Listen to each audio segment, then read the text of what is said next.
নমস্কার। প্রথম কবিতা খোলা দরজা। দরজা বন্ধ থাকলে সে ঘরে প্রবেশ করা নিষেধ, অনধিকার প্রবেশ। ঘরের মধ্যে কেউ আছে কিনা সেই জিজ্ঞাসাও অবান্তর, হটকারিতা। জ্যোতিষ ছকের ফাঁকা ঘরগুলো আজন্ম শূন্যই পড়ে থাকে, পাপ ঘর। প্রতিটা ফাঁকা ঘরের মধ্যে কঙ্কাল আর প্রেতাত্মার সহাবস্থান, হানাবাড়ি। বরং এখন নিজের ঘরের সদর দরজা খুলে রেখেছি, যে কেউ প্রবেশ করতে পারে, প্রবেশ অবাধ। কঙ্কাল আর প্রেতাত্মাহীন ঘরে ঈশ্বরের অধিষ্ঠান, মন্দির। আমার মন্দিরের খোলা দরজার সামনে লম্বা লাইন, ভক্ত সমাবেশ।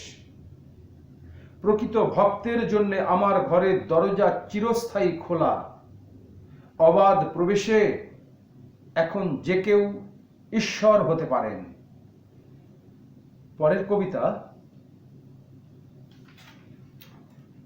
আলো। দিনের প্রথম আলো শরীর অবগাহন করলে আমি তখন নত হয়ে ভূমিকে প্রণাম করি।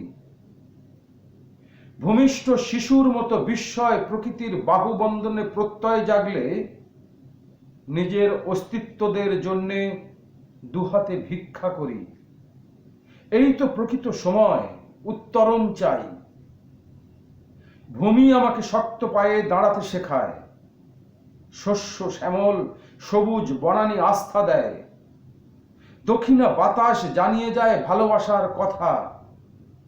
পাহাড়, নদী, জল, মরু সবাই বলে আনন্দে থাকো। একটা নিজস্ব উত্তরণ আমাকে প্রসারিত করে। সর্বমঙ্গলে আবারও নতজানু হয়ে বলি, হে দিবাকর, তোমার প্রথম আলো আমাকে দাও। প্রতিটা জীবনের জন্য তোমার প্রথম আলো চাই।